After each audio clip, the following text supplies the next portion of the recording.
तो हेलो साथियों, I hope आपकी प्रिपरेशन अच्छी चल रही होगी और आप सभी लोग अपनी जगहों पे बहुत अच्छा कर रहे होंगे। तो हमारी जो क्लास है वो LT GIC और प्रवक्ता की, जो बच्चे प्रवक्ता में थोड़ा बेसिक से शुरू कर रहे हैं, जीरो से शुरू कर रहे हैं, उनके लिए भी ये क्लास वैलिड है।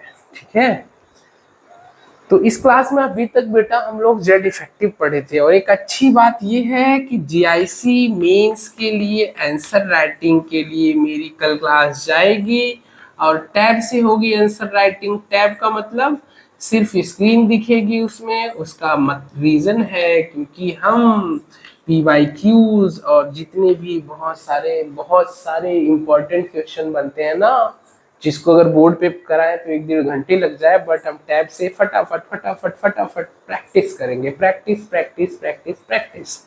तो GIC मेंस के लिए मैं बहुत जल्दी कुछ लेके आने वाला हूँ जिसमें मैं सिर्फ प्रैक्टिस कराऊंगा। फिलहाल ये जो बेसिक बैच चल रही है जिसमें आप केमिस्ट्री सीख रहे हो, इसको स्टार्ट करते हैं वहीं से। रेडियस जहां से सीखा था, जेड इफेक्टिव सीखा था, जो बच्चे लेक्चर को कर रहे हैं, 4 लेक्चर करवा चुका हूँ। आप ना ध्यान से एक एक लेक्चर को करिएगा तो आपको अच्छा लगेगा। ठीक है, अब सुनिएगा मेरी बात।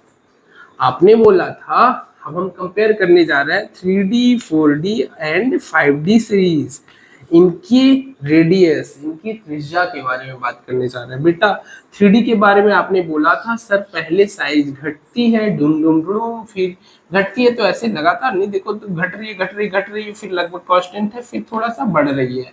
तो ये 21 से 30 का ये डाटा है 3D का। देखो साइज घटी, देन लगभग कांस्टेंट रही, आयरन कोबाल्ट निकल की साइज लगभग बराबर, अभी मैं डाटा भी दे दूंगा आपको, और फिर साइज बढ़ गई। देखो जल्दीबाजी करने का कोई रीजन नहीं है, कोई पर्पज नहीं है। हमारे पास GIC के लिए 3 से 4 घंटे 4 महीने हैं और LT का सिलेबस इतना सा है। अगर आप प्यार से हौले हौले पढ़ोगे तो LT तो अच्छे से हो जाएगा, आपको प्रवक्ता के लिए भी थोड़ी कॉन्सेप्चुअल क्लियरिटी मिल जाएगी। ठीक है, तो 3D का ये रीजन जो है ना, ऐसे घटने का, फिर कांस्टेंट रहने का, फिर बढ़ने का, इसको समझने का है। इसको समझ लोगे 4D में भी ऐसा ही है, 5D में भी ऐसा ही है, लेकिन 4D से 5D में थोड़ा सा हमें कुछ नई चीजें पढ़ने को मिलेंगी। अब सुनना ऐसे क्यों है, तो इसको 1 मिनट में ही समझ लीजिए। अल्लाह, न्यूक्लियस है 3D सीरीज में सबसे बाहर बाहर 4s में कितने इलेक्ट्रॉन है? 2 इलेक्ट्रॉन, वो तो लगातार बने हुए हैं। लेकिन 3D में आप 1 2 3 4 5 6 ऐसे करके आप भरते जा रहे हो, मतलब पहले 1 इलेक्ट्रॉन, फिर 2, फिर 3, फिर 4, फिर 5, फिर 6। तो यहाँ ना 2 टर्म सीख लेना कि जब आप 2 टर्म की लड़ाई है, डी में इलेक्ट्रॉन्स भरते हो। आपने बोला था डी इलेक्ट्रॉन्स की शिल्डिंग लल्ला वीक है। डी इलेक्ट्रॉन्स की शिल्डिंग कैसी है? परिरक्षण प्रभाव इनका वीक है। अगर इनका परिरक्षण प्रभाव वीक है तो डी में इलेक्ट्रॉन डालने का मतलब जेड इफेक्टिव बढ़ाना है। जेड इफेक्टिव नाभिक द्वारा प्रभावी नाभिकीय आवेश बढ़ाना है। अरे लल्ला 4s पे, नाभिक 4s पे कितना फोर्स लगा रहा है, इसको यही बीच 3D वाले तो डिस्टर्ब कर रहे हैं। अरे 3D वालों की शिल्डिंग क्या होती है? पुअर होती है, बार बार बोलते हैं 3D की सील्डिंग पुअर है, तो उनकी सील्डिंग पुअर होने की वजह से जेड इफेक्टिव क्या हो जाएगा? बढ़ जाएगा। 3D वाले कहते हैं मैं ज्यादा सील्ड नहीं करूंगा न्यूक्लियस से आने वाले फोर्स को, तो 4s पे अच्छे से फोर्स लगेगा, जेड इफेक्टिव बढ़ जाएगा, साइज घटेगी।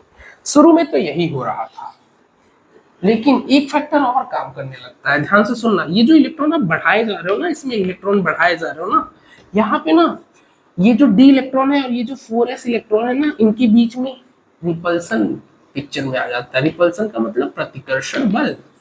जब इनके बीच में रिपल्सन पिक्चर में आने लगता है, अब रिपल्सन कब आता है? 1 2 3 4 5 इलेक्ट्रॉन थे तो कहता है कोई नहीं, जेड इफेक्टिव बढ़ रहा है बढ़ रहा है बढ़ रहा है। लेकिन जब 7 8 9 10 इलेक्ट्रॉन, 9 10 डी इलेक्ट्रॉन, बहुत सारे डी इलेक्ट्रॉन, 9 10 डी इलेक्ट्रॉन आ जाते हैं, तो कहते हैं भाई जेड इफेक्टिव तो ठीक है बढ़ रहा था क्योंकि मेरी शिल्डिंग पुअर थी, लेकिन हमारा जो रिपल्सन ना 4s इलेक्ट्रॉन को था वो बढ़ गया। अगर रिपल्सन डोमिनेट करेगा तो साइज बढ़ेगी, जेड इफेक्टिव डोमिनेट करेगा तो साइज घटेगी। बस यही चीज सीखना है। ये मैं मेंस में भी क्वेश्चन लिखने को दूंगा, एलटी वालों को, प्रवक्ता वालों को, ध्यान से पढ़ना। स्टार्टिंग में जेड इफेक्टिव विनर था, जेड इफेक्टिव जीत रहा था किस पे? डी इलेक्ट्रॉन रिपल्सन पे। और ये डी इलेक्ट्रॉन के रिपल्सन किसको दे रहे थे? एस इलेक्ट्रॉन्स को। ये वाला रिपल्सन की बात हो रही है, इन दोनों को ये डी इलेक्ट्रॉन रिपेल कर रहा है, दूर जा दूर जा, नेगेटिव दूर जा। यहाँ पे डी इलेक्ट्रॉन रिपल्सन और जेड इफेक्टिव ऑलमोस्ट एक दूसरे को बैलेंस कर रहे हैं, तो साइज पे कोई आयरन कोबाल्ट निकल की साइज लगभग बराबर है, ठीक है। लास्ट में क्या होता है, जब बहुत सारे डी इलेक्ट्रॉन आ जाते हैं, 9-10 डी इलेक्ट्रॉन आ जाते हैं, तो डी इलेक्ट्रॉन का जो रिपल्सन है ना, वो विनर हो जाता है जेड इफेक्टिव के ऊपर। और जब जेड इफेक्टिव पे वो डोमिनेट कर जाता है तो साइज बढ़ जाती है, इसलिए कॉपर और जिंक की साइज बढ़ गई। आई होप आपको ये बात क्लियर हो गई। 10 बार 20 बार 30 बार अपने आप से ये वादा करो, मैं इसको दिन भर में सोचूंगा। सोचोगे इस चीज को तो तैयार हो जाएगा। आप बोलते हो यार तैयार कैसे करें, यार कैसे तैयार करना है, इसी चीज को सोचते रहो तैयार हो जाएगा, ठीक है। मैं कैसे बता दूं, ये बुक फॉलो करो वो बुक फॉलो करो, इतने कंफ्यूजन आपके हैं, इतने कंफ्यूजन आपके हैं भाई। एक सिंगल कदम आप स्टूडेंट से टीचर बन जाओगे, एक सिंगल कदम, एक एग्जाम जिस दिन निकला उस दिन आप एज अ शिक्षक हो जाओगे। तो एक दिन में आपके अंदर कोई आत्मा तो आ नहीं जाएगी कि बच्चों को जाओगे हौले हौले अच्छी अच्छी चीजें सिखाने लगोगे। अभी से अपनी पर्सनैलिटी में वो चीज लाओ, स्थिरता लाओ, पेशेंस लाओ, धैर्य लाओ। क्यों लाओ, क्योंकि जिस दिन एग्जाम निकलेगा उस दिन आप शिक्षक हो गए। शिक्षक हो गए तो क्या जादू हो जाएगा आपके अंदर परिवर्तन हो जाएगा? कुछ नहीं। आप अभी जिस तरह के सवाल करते हो उस टाइम भी आपके मन में वो डर बैठे रहेंगे, लेकिन उस टाइम आप किसी से पूछ नहीं पाओगे, because now you are a teacher. So guys, खुद से सवाल पूछिए पहले कि आपको क्या करना चाहिए। आपका दिल, आपका दिमाग आपको जवाब दे देगा और उसको फॉलो करिए। जब आप फंसिए तो आप सामने वाले से पूछिए, हाँ भाई तू बता यार, यहाँ मैं फंस गया। आपके मन में डाउट आया नहीं, ले धड़ाम क्वेश्चन, भाड़ भाड़ क्वेश्चन क्वेश्चन क्वेश्चन क्वेश्चन, ये कैसे वो कैसे, दे यार, रुको जाओ 2 दिन 1 दिन खुद को टाइम दो। सब आता है आपको, सब समझ आता है कि आप कहाँ कमजोर हो, आपको क्या करना चाहिए। यू नो वेरी वेल, ठीक। चलो, तो यहाँ डी इलेक्ट्रॉन की रिपल्सन टर्म को ध्यान रखना है। What is d electron repulsion और व्हाट इज जेड इफेक्टिव। इन दोनों में जो जीतेगा, जेड इफेक्टिव साइज घटाएगा, जेड इफेक्टिव जीतेगा, डी इलेक्ट्रॉन रिपल्सन जीतेगा तो साइज बढ़ाएगा। लास्ट में डी इलेक्ट्रॉन रिपल्सन जीत रहा था क्योंकि डी इलेक्ट्रॉन्स कई सारे आ गए। शुरू में जेड इफेक्टिव जीत रहा था। आई होप आपको लेफ्ट से राइट का ट्रेंड क्लियर है। ओके, अब सुनो लल्ला, ये ट्रेंड स्क्रीनशॉट वॉट ले लो, किताब में सब बातें, एनसीईआरटी में सब लिखा है, रीड कर डालो, पढ़ डालो, ठीक। अब समझो यही चीज इधर भी। अब यहाँ थोड़ा सा इक्वल है। पहले मैं आंसर ही बता दे रहा हूँ कि जिरकोनियम और हाफनियम की साइज बराबर है, लीबुडियम और टैलियम की साइज भी लगभग बराबर है, इनमें भी बहुत कम डिफरेंस है। मोलिब्डेनियम और टंगस्टन की साइज भी बहुत हल्का सा डिफरेंस, लगभग बराबर है। ये साइज, इवन इनके बीच का जो गैप है ना, आपने ग्राफ ऐसा बनाया था, याद करो, 3D यहाँ से शुरू किया था, घटाया, ऐसे कांस्टेंट बढ़ाया, 4D यहाँ से शुरू किया, घटाया, कांस्टेंट बढ़ाया, लेकिन 5D जस्ट सटा था, याद करो। 3D और 4D और 5D के बीच में गैप बहुत कम है, 4D और 5D के बीच में गैप बहुत कम है। जबकि 3D से 4D गए, 4D से 5D गए, तो साइज ठीक है, बढ़ा है, थोड़ा थोड़ा बढ़ा है, क्योंकि यहाँ कोई एफ की इन्वॉल्वमेंट नहीं है। लेकिन ये पहली बार लैंथनम से हाफनियम में एफ की इन्वॉल्वमेंट आती है, एफ की पहली बार। लैंथनम 57 है और हाफनियम 72 है। जरा इनकी इलेक्ट्रॉनिक विन्यास लल्ला करके देखो। तो सवाल यह है कि इनकी साइज बराबर की होती है। अब हम सीखने जा रहे हैं लैंथनाइट कॉन्ट्रैक्शन, लैंथनाइट संकुचन। इसको बहुत ध्यान से समझना। इसको जब आप समझ जाओगे तो इसके जस्ट बाद आयनाइजेशन एनर्जी समझ जाएंगे। चैप्टर को क्लोज करके क्वेश्चन पे प्रैक्टिस करेंगे और हम क्वेश्चन की प्रैक्टिस टैब से करेंगे। टैब का मतलब पीडीएफ आएगा, मैं समझाऊंगा क्वेश्चन धड़ाधड़ धड़ाधड़ धड़ाधड़ धड़ाधड़, ठीक। समझिए व्हाट इज लैंथनाइट संकुचन। चाहे इस फॉर्म में सवाल आए, चाहे इस फॉर्म में सवाल आए कि 3D से 4D तो कंसिडरेबल साइज चेंज है, लेकिन 4D से 5D के एलिमेंट में साइज चेंज कंसिडरेबल नहीं है, लगभग बराबर है। किसी भी फॉर्म में क्वेश्चन आ सकता है। You have to ready for every situation, ठीक। सो गाइज, आपने बोला सर हिंदी में पढ़ाओ, बेटा मैं हिंदी में बोल रहा हूँ। शील्डिंग को परीक्षण प्रभाव बोलते हैं, जेड इफेक्टिव को प्रभावी नाभ की आवेश बोलते हैं, सेल को कोष बोलते हैं, सब सेल को उत्कोष बोलते हैं, इलेक्ट्रॉन को इलेक्ट्रॉनिक बोलते हैं, लेंथराइट कॉन्ट्रैक्शन को लेंथराइट संकुचन बोलते हैं। तो आप धीरे धीरे सीख रहे हो, गुड। अब 40 से 5D में जरा लेंथनाइट का 57 है, इलेक्ट्रॉनिक विन्यास करोगे, देखो डायरेक्ट करना है, 54 भर दो क्योंकि नोबल गैस है। 6s2 5d1 ये लेंथनाइट है। हाफनियम लल्ला क्या है, हाफनियम 72, 6s2 5d2 2 5d2, लेकिन ध्यान से सुनना, हाफनियम का 6s2 और इसके बाद 4f के 14 भरे हैं। कमाल की बात है, 4f के 14 और 5d2, मतलब जब आप लेंथनम से हाफनियम गए, D1 से D2 गए, लेकिन अंतर ये है कि यहाँ पे D1 से D2 जाने के पहले हाफनियम, ये जो लेंथनाइट वाला सॉरी हाफनियम है, हाफनियम में आपने 4f के 14 इलेक्ट्रॉन भरे हैं। मतलब लेंथनम से हाफनियम गया तो बीच में लेंथनाइट श्रेणी आएगा ना, 4f 14 इलेक्ट्रॉन, और वो 4f 14 इलेक्ट्रॉन आपको मालूम होने चाहिए। f की परीक्षण प्रभाव, f की शील्डिंग तो सबसे वेरी पुरेस्ट है और f की शील्डिंग सबसे पुरेस्ट है, तो 14 प्रोटॉन भी तो बड़े होंगे यहाँ से यहाँ तक जाने में। तो जहां पे ये वर्ड आए f की शील्डिंग पुअर, वहां जेड इफेक्टिव बहुत तेजी से बढ़ता है। जेड इफेक्टिव बहुत बढ़ने की वजह से साइज बहुत रैंडम, बहुत तेजी से घटता है। साइज का डाटा भी है, मैं डाटा भी ले आया हूँ। देखो लेंथनम 188 पिकोमीटर है, कितना है 188, सुन लो इसमें खिचपिच हो जाएगा। लेंथनम 188 पिकोमीटर है, हाफनियम 159 है। देखिए हाफनियम 159 है, हाफनियम 159, तो 188 से 159 तेजी से घटा। टीए देखोगे ना 147 है, 141 है। ऊपर देखो जिरकोनियम भी कितना है 160, हाफनियम 159, लगभग बराबर है। देखो यहाँ से तो साइज तेजी से घटा, लेकिन ऊपर से नीचे आओगे तो सेल नंबर बढ़ा, तो साइज बढ़ना चाहिए था। ऊपर वाला बोलता है साइज बढ़ाओ, इधर वाला बोलता है जेड इफेक्टिव बढ़ गया, इसमें इलेक्ट्रॉन भरे हैं, साइज घटाओ। दोनों बैलेंस कर जाते हैं, इसीलिए जिरकोनियम और हाफनियम की साइज लगभग बराबर है। इसी को बोलते हैं लेंथनाइट कॉन्ट्रैक्शन। जब आप लेंथनम से हाफनियम जाते हो, 4f में 14 इलेक्ट्रॉन भरते हो, f की शील्डिंग पुअर होती है, जिसकी वजह से जेड इफेक्टिव बहुत बढ़ जाता है और साइज तेजी से घट जाता है। This contraction is called lanthanide contraction, and due to lanthanide contraction what happens, the size of zirconium and hafnium is going to be equal, almost equal. I hope आप मेरी बात, इसको समय दो, टाइम दो, कहीं ना कहीं ये चीजें आपको मिलेंगी, किसी ना किसी एग्जाम में ये चीजें मिलेंगी।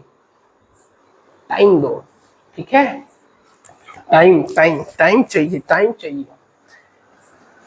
तो I hope lanthanide contraction size देखो, मैं साइज का डाटा दिखा दूं, ठीक है।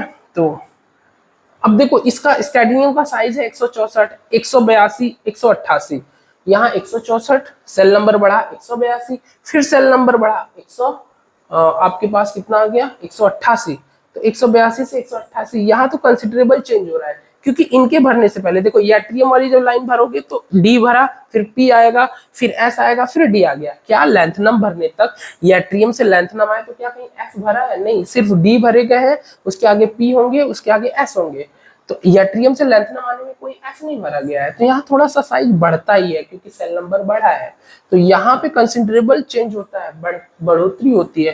लेकिन इस लाइन में आओगे, टाइटेनियम से जिरकोनियम तो बढ़ेगा, सेल नंबर बढ़ रहा है, लेकिन जिरकोनियम से हाफनियम बढ़ना चाहिए था, लेकिन लगभग बराबर है, क्योंकि जिरकोनियम से हाफनियम गए तो 14f के इलेक्ट्रॉन भी तो भरे गए हैं, जिसकी वजह से शील्डिंग क्या है, कमजोर है f की, और जेड इफेक्टिव बढ़ गया। आई होप आपकी बात क्लियर हो गई है। देखो भाई, सक्सेस का कोई शॉर्टकट है नहीं, पेशेंस रखिए, कंटेंट को तैयार करिए, चीजें बेहतर होंगी। चलिए, ये अगर आप समझ गए तो लेंथनाइट के नीचे एक्टिनाइट कॉन्ट्रैक्शन भी आएगा 7वें पीरियड में। आपको बता दूं एक्टिनाइट कॉन्ट्रैक्शन ज्यादा होता है as compare to lanthanide contraction, दिमाग में बस रखे रहिए, एक्टिनाइट कॉन्ट्रैक्शन में जितना कॉन्ट्रैक्शन होएगा उसकी वैल्यू ज्यादा होगी एज कम्पेयर टू लेंथनाइट। बस इसको मैं यहीं खत्म करूंगा। क्वेश्चन जब लगेंगे ना टैब से, कल से लगेंगे धड़ाधड़ क्वेश्चंस, तो आपको अच्छा लगेगा कि यार उसने पढ़ाया था, क्वेश्चन आप करवा रहा है, तो अच्छा लगेगा आपको, पक्का अच्छा लगेगा। ऐसे कर करके ना एक एक दिए 14-15 मिनट में हमने ये चीजें तो कर ली, ठीक है, 15 मिनट में हमने रेडियस सीख ली। चलो इसको रफ करूंगा। अब 15 ही मिनट में ना आयनाइजेशन एनर्जी सीख लो, 5 मिनट में इलेक्ट्रॉन लब्धि सीख लो, इलेक्ट्रॉन की एंथैल्पी, चैप्टर खत्म। इलेक्ट्रोनेगेटिविटी चलते चलते बात कर लेंगे, ठीक है। तो एग्जाम में जो आएगा ना हम वो पढ़ रहे हैं, हमको बकवास चीजें पढ़ने में कोई इंटरेस्ट नहीं है कि हमको प्रॉपर नोट्स बनाने, हमको वो पढ़ना है जो एग्जाम में आएगा। लल्ला आयनाइजेशन पोटेंशियल पढ़ते हैं, आयनाइजेशन पोटेंशियल, आयनाइजेशन एनर्जी सब एक ही बात है, आयनाइजेशन एंथैल्पी भी एक ही बात है। एक्चुअली थर्मो में delta H equal to delta U minus P delta V, आप एक रिलेशन पढ़ते हो, पी डेल्टा वी को हम रूम टेम्परेचर पे यहाँ इग्नोर कर रहे हैं, तो डेल्टा एच डेल्टा यू के बराबर है। तो आयनाइजेशन एनर्जी, आयनाइजेशन एनर्जी या आयनाइजेशन एंथैल्पी अभी हम एक ही मान के चलते हैं ट्वेल्थ लेवल पे। समझो होता क्या है, what is ionisation enthalpy, ionisation energy. ध्यान से सुनो, इसको हिंदी में आयनन विभव बोलते हैं। बच्चों जब किसी gaseous atom, atom should be in gaseous, पहली लाइन याद करना है, एटम कैसा होना चाहिए, गैसियस फॉर्म में। इस एटम से सबसे बाहर वाले इलेक्ट्रॉन, वैलेंस इलेक्ट्रॉन को अगर एटम से बाहर निकालना है तो जितनी एनर्जी देनी पड़ेगी that is ionisation enthalpy. The amount of energy required to remove the outermost cell electron from the gaseous atom is called ionization enthalpy और आयनाइजेशन एनर्जी। डिफिनेशन नहीं लिखने जा रहा हूं, मैंने बोल दिया, ठीक। अब सुनो, एनर्जी देनी क्यों पड़ रही है, क्योंकि लल्ला इलेक्ट्रॉन और न्यूक्लियस प्लस माइनस फोर्स से जुड़े हैं ना, बधे हुए इलेक्ट्रोस्टैटिक फोर्स ऑफ अट्रैक्शन है, इसको तोड़ना होगा तभी तो इसको बाहर निकालेंगे, और जब बॉन्ड को तोड़ोगे तो ऊर्जा देनी पड़ेगी। ध्यान से सुनना, डेल्टा एच यहाँ कैसा होता है, पॉजिटिव, देनी पड़ेगी। ये एक एंडोथर्मिक प्रोसेस है, कैसा प्रोसेस है, एंडोथर्मिक प्रोसेस है, ये भी पूछ लेता है। एक एक line to line, line wise चलिए, ज्यादा आपको कुछ नहीं पढ़ना है। एंडोथर्मिक प्रोसेस है, जितनी एनर्जी, अब देखो किसी एटम से इलेक्ट्रॉन निकालने के लिए तुम्हें ज्यादा एनर्जी देनी पड़े, इसका मतलब उसका डेल्टा एच बहुत पॉजिटिव होगा, हाई पॉजिटिव होगा। अगर किसी का डेल्टा एच हाई पॉजिटिव है, इसका मतलब डेल्टा एच किसका, आयनाइजेशन एनर्जी का, इसका मतलब वो इलेक्ट्रॉन देना नहीं चाहता, देना नहीं चाहता। जैसा कि ध्यान से देखिए, नोबल गैसेस क्या इलेक्ट्रॉन देना चाहते हैं, नोबल गैसेस तो अस्थायी है, वो इलेक्ट्रॉन देना नहीं चाहते। एलटी वाले बच्चों आप ऐसे ही पढ़िए, प्यार से, हौले हौले, धीरे धीरे, ठीक। नोबल गैसेस अस्थायी होती है, क्यों होती है उसकी बात करेंगे। नोबल गैसेस जनरली रिएक्ट नहीं करती, फिर भी जिनॉन करती है, जिनॉन करती है, जिनॉन फ्लोरीन और ऑक्सीजन के साथ ही करती है और किसी के साथ नहीं करती।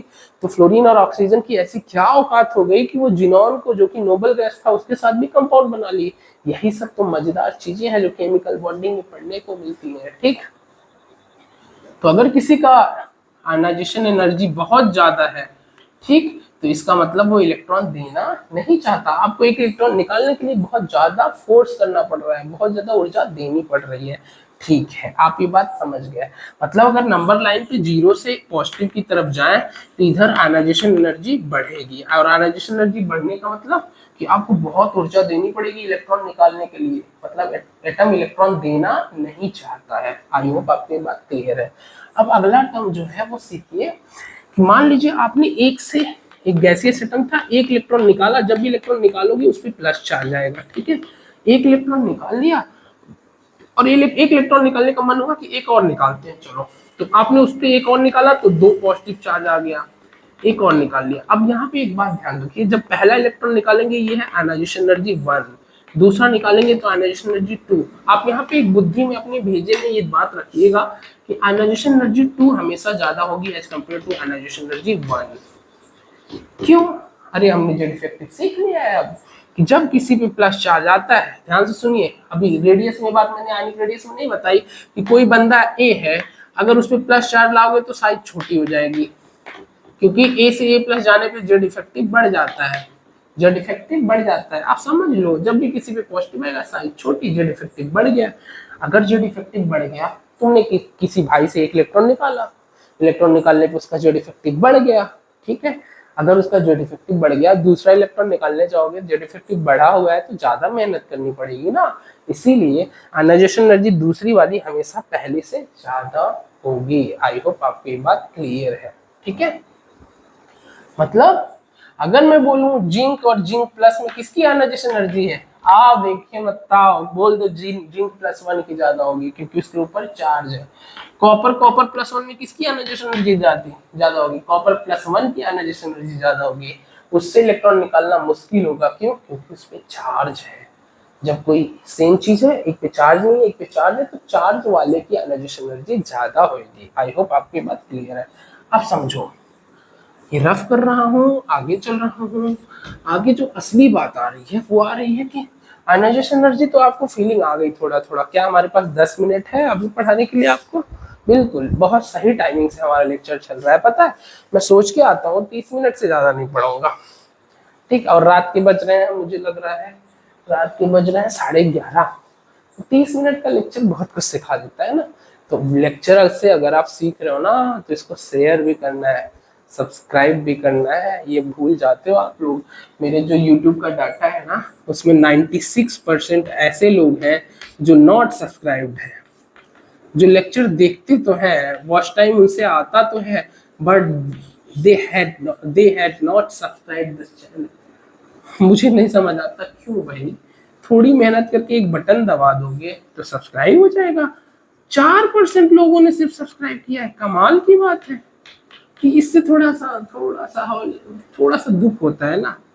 छोटू सा तो दिल होता है, उसमें भी इतना सारा दुख लेके इंसान कहाँ जाएगा। चलो आगे चलते हैं।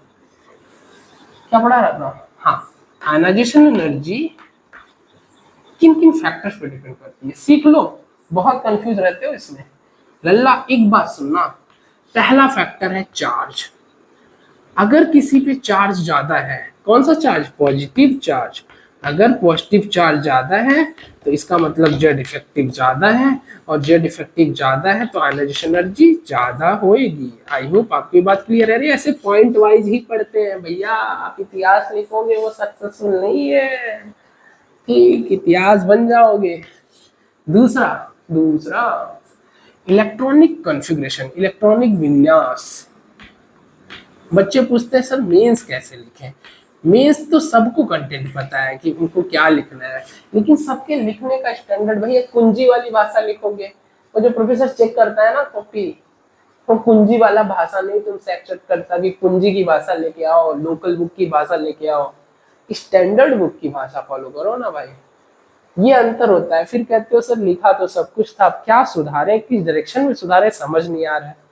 अरे थोड़ा सा स्टैंडर्ड बुक की लैंग्वेज देखोगे तो समझ में आ जाएगा यार, हमने तो ये लैंग्वेज कभी यूज ही नहीं किया। समझ रहे हो? वहां से सिलेक्शन का डिफरेंस आता है, ठीक। इलेक्ट्रॉनिक कॉन्फ़िगरेशन पहले किसे देखना है? चार्ज, अभी ये समझ आ जाएगा। फिर इलेक्ट्रॉनिक कॉन्फ़िगरेशन, फिर तीसरे नंबर पे देखना है साइज, आकार। ये पढ़ा रखा मैंने तेज, इसीलिए जेड इफेक्टिव रट रहा हूँ 2 दिन से।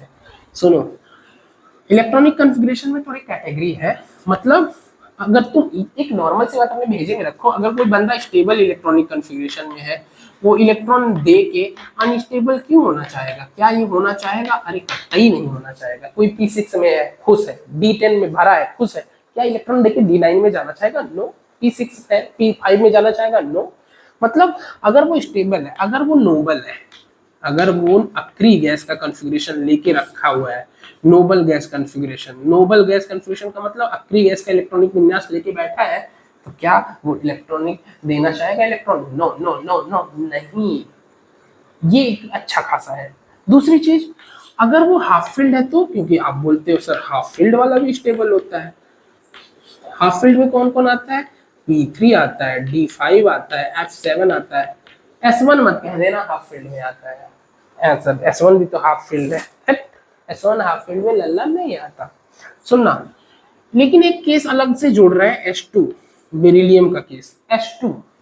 H2 P3 D5 F7 भी स्टेबल होते हैं। अब सुनना, अगर वो नोबल है, मतलब P6 है, D10 है, तो वो अपने अपने पीरियड में जिस आवर्त का एलिमेंट है उसमें उसकी आयनाइजेशन एनर्जी मैक्सिमम होगी। Maximum ionisation energy in its period, Hindi में बोले तो अपने आवर्त में उसकी आयनन विभव सबसे ज्यादा होगी। अगर ऐसा है तो अभी क्वेश्चन से समझ में आ जाएगा, थ्योरी थोड़ा समझ लो। और अगर वो हाफ फील्ड है या फिर H2 है, तो उसकी आयनाइजेशन एनर्जी अपने अगल बगल वालों से ज्यादा होगी। मतलब P3 की ज्यादा होगी P2 से और P4 से, जस्ट अपने अगल बगल वालों से। H2 की ज्यादा किससे होगी, S1 से, और H2P1 से, अपने आवर्त में अपने अगल बगल वालों से। मतलब आयनाइजेशन एनर्जी मैक्सिमम होगी, लेकिन किससे, to its adjacent elements. Adjacent मतलब अगल बगल वालों से, एडजेसेंट एलिमेंट, अगर ये नीचे दिख नहीं रहा है तो मैं बोल रहा हूँ, इन इट्स पीरियड, इन इट्स पीरियड, अरे दूसरे पीरियड से मैं कंपेयर करने लगना, उसी पीरियड में, अभी क्वेश्चन से आपको क्लियर हो जाएगा, उसी पीरियड में अपने अगल बगल वालों से ज्यादा होगा। ठीक, क्वेश्चन से अभी ये सारी बात क्लियर हो जाएगी। तीसरा साइज, देख साइज छोटी होगी, जेड इफेक्टिव ज्यादा होगा तो आयनाइजेशन एनर्जी ज्यादा होगा, जितना साइज छोटा उतना आयनाइजेशन एनर्जी ज्यादा, इलेक्ट्रॉन निकालना उतना मुश्किल होगा।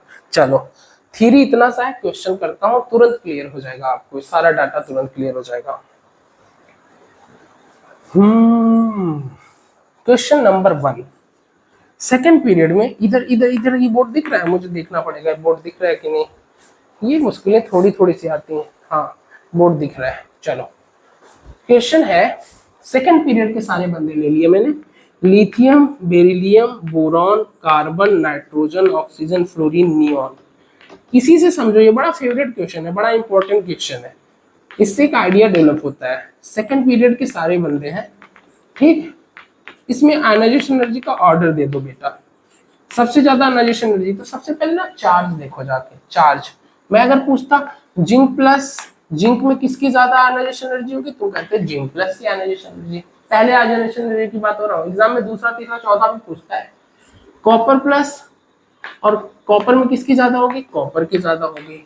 मैं बोलूं zinc plus, copper plus, copper, zinc, इन चारों में ऑर्डर बनाओ, तो तुम कहोगे इन दोनों की तो ज्यादा होगी इनसे, क्योंकि इन पे चार्ज है।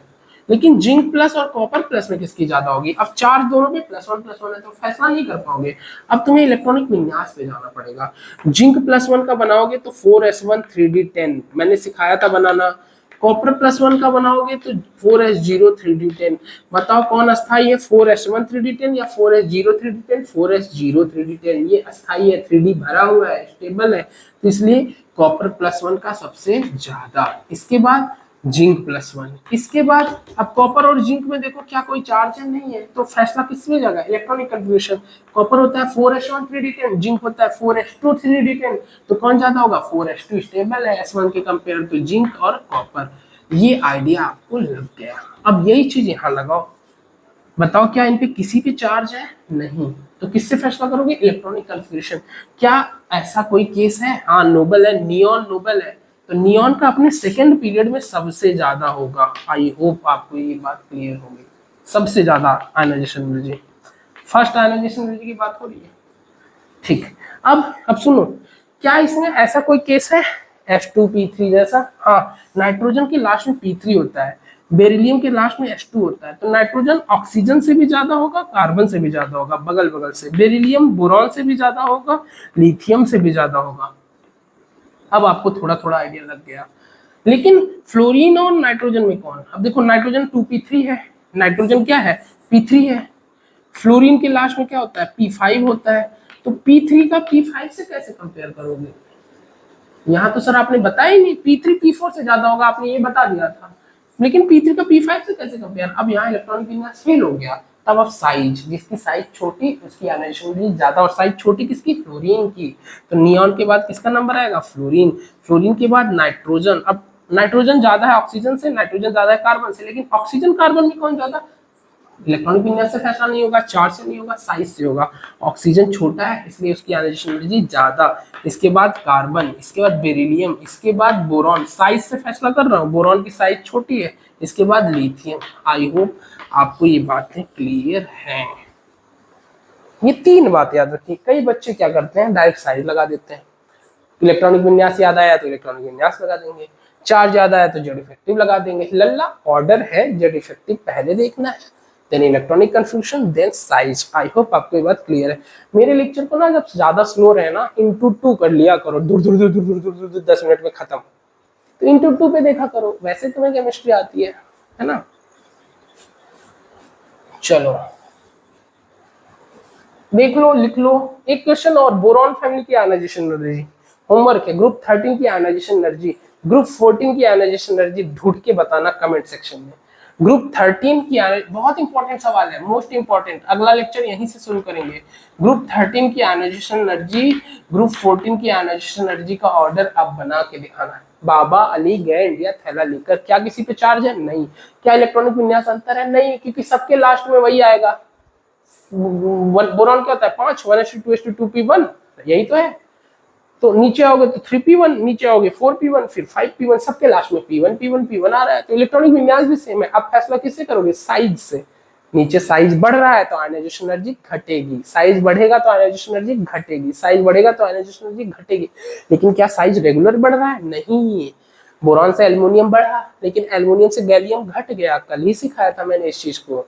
एल्युमिनियम से गैलियम घट गया तो वहां आयनाइजेशन एनर्जी बढ़ जाएगी। मतलब इसको मैं रफ करूंगा, इसकी स्क्रीनशॉट ले लो भाई। मतलब ये देखो, ये बनाया आयनाइजेशन एनर्जी का कर्व, यहाँ एलिमेंट है। बोरॉन का सबसे ज्यादा, नीचे आओगे घटेगा, घटी एल्युमिनियम का, गैलियम का बढ़ गया, कमाल है। बोरॉन, एल्युमिनियम, गैलियम, इंडियम का घटेगा, इंडियम का घटा नीचे गया, टैलियम, टीएल, टैलियम का फिर बढ़ जाएगा एफ आने की वजह से। तो मुझे ना एग्जैक्ट डाटा बताना। देखो मैं एक हिंट दे रहा हूँ, हिंट दे दिया मैंने, ठीक, हिंट दे दिया मैंने। मुझे ग्रुप 13 का आयनाइजेशन एनर्जी का क्रम बता देना, घटता हुआ सबसे ज्यादा, फिर कम, फिर कम, फिर कम। तो आई होप आयनाइजेशन एनर्जी नीचे जाओगे घटती है जनरली, लेफ्ट टू राइट जाओगे तो बढ़ती है क्योंकि जेड इफेक्टिव बढ़ता है। तो आई होप आयनाइजेशन एनर्जी से रिलेटेड कुछ बातें कि आयनन विभव क्या होता है, इलेक्ट्रॉन निकालना है तो कितनी मुश्किलें आएंगी, कौन सी एनर्जी देनी पड़ेगी, डेल्टा एच पॉजिटिव होता है, एंडोथर्मिक प्रोसेस होता है, चार्ज पे डिपेंड करता है, इलेक्ट्रॉनिक कन्फर्मेशन पे डिपेंड करता है और रेडियस पे डिपेंड करता है। ये सारी बातें आपको एनसीईआरटी पढ़ने में, समझने में मदद करेंगी। तो मेरा यहाँ आने का पर्पज मात्र एक है कि आपको केमिस्ट्री का थोड़ा सा समझ ऑलरेडी बहुत बच्चों को है, कुछ नया नहीं पढ़ा रहा, बट ठीक है, आपसे जुड़ रहा हूँ, बहुत लोगों का कॉल आ रहा है, बहुत सारी चीजें हो रही हैं, तो ठीक है, एक कनेक्शन तो हो ही रहा है, कुछ लाइफ में हो रहा है कि हाँ कुछ है। अदरवाइज सरकारी नौकरी में क्रेज की बड़ी कमी है, आपको मालूम होना चाहिए। तो क्रेज डेवलप करने की, स्पार्क डेवलप करने की कोशिश की जा रही है। और अच्छी बात यह है कि जो जीआईसी मेंस के हमारे स्टूडेंट्स हैं उनके लिए कल से ही मेंस की आंसर राइटिंग की क्लास मिलेगी, ये मेरा वादा है, ये मेरा प्रॉमिस है कि कल आपसे मैं एक क्वेश्चन जरूर लिखवाऊंगा। टैब से क्लासेस जाएंगी, रिस्पॉन्स जरूर करना कि टैब में व्यू कैसा आ रहा है, मेरी आवाज क्लियर जा रही नहीं जा रही है। और मेरी फेस वाली क्लास, ये जो बोर्ड पे क्लास चल रही है, ये एलटी वालों के लिए और जिनको थोड़ा थोड़ा हेल्प लेना है उनके लिए चलती रहेगी। तो मिलते हैं अगली वीडियो में, तब तक के लिए गुड नाइट।